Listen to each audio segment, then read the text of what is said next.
Yes, at this point it was the two of us, and we had some people which has been assisting on a voluntary basis.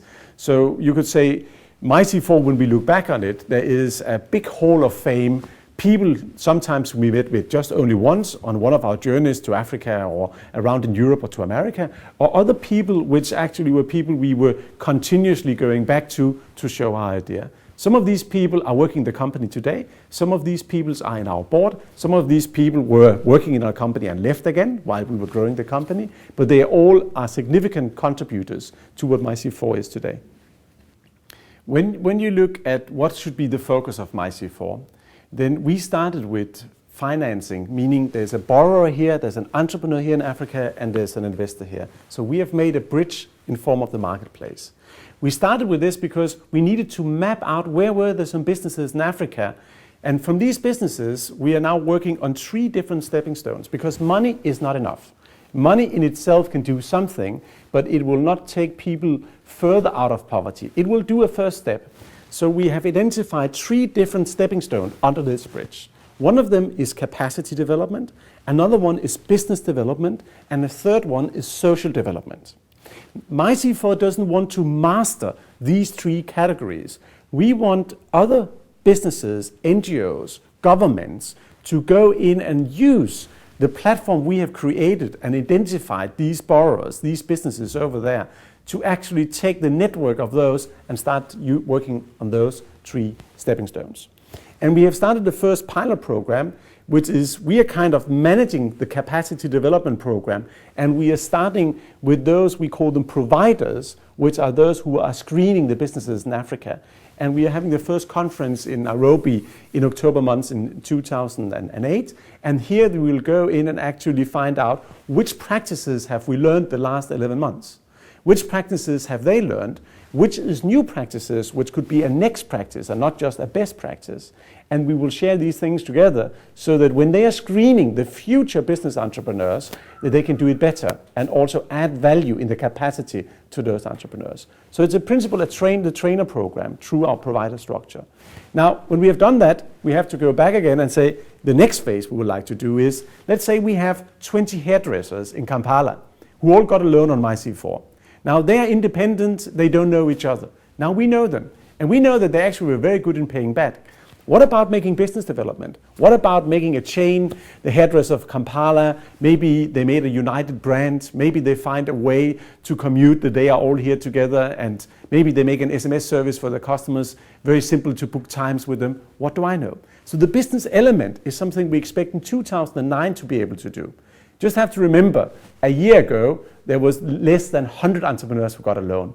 This year, there's 2,600. So after 10 months, there's now 2,600. In a year from now, probably 20,000. So the business development is going to be important, but you need to have somebody to develop. And as a third category is a social development. What do I mean with social development?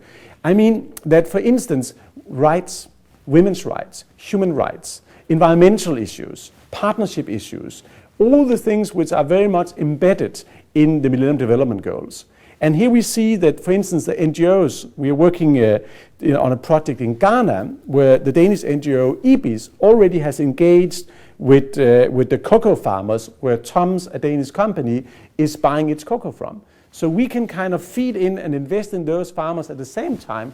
EBIS is doing social development in those families, making them understand the importance of education for the children, making them understand the importance of that they use a different way to cook their food and don't just take charcoal, but actually find an energy stove where they can reduce the spenges of wood, etc., etc. So these elements has all 3 stepping stones has to go under this bridge of the marketplace MYC4. So it's a huge project, and it can only be done through partnerships. It cannot be done by the MYC4 organization. And we want to master the marketplace, not the other ingredients, but we want them to be able to communicate on MYC4. And that's why you have a forum there. When you discuss stakeholders, there is, of course, categories, because there's the investors and there's the borrowers. And then there's the partners in the capacity development, the business development, and the social development aspect. So there is a lot of, you could say, close stakeholders into this.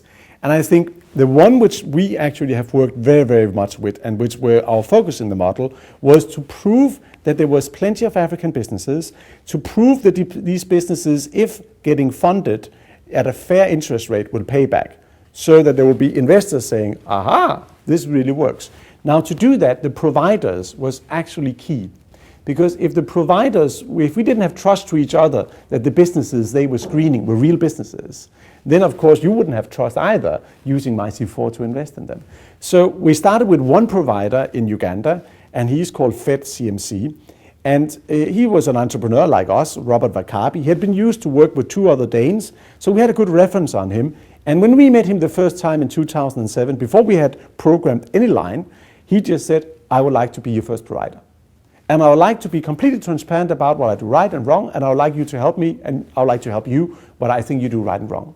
So we worked with him as our first provider, and today, 1 year later, there's 40 people employed. He has 2 branch offices, and in a way, he has from bottom up built a microfinance institution on the backbone on the MYC4 marketplace. So we learned a lot from Robert and his team. And we would not have been able to copy that if there had not been that trust and entrepreneurship spirit from his side as well. Now, this we then took to Kenya, where there was another one who'd copied and pasted his model. And then some of the larger institutions have started contacting us. So, because now they could see that this was working, that we actually were filling a very important area, the area of where the micro entrepreneurs are growing up and need higher loans, and the area where the small middle-sized enterprises are too small for the banks to catch them. So we are in that area where you have a lot of growth potential.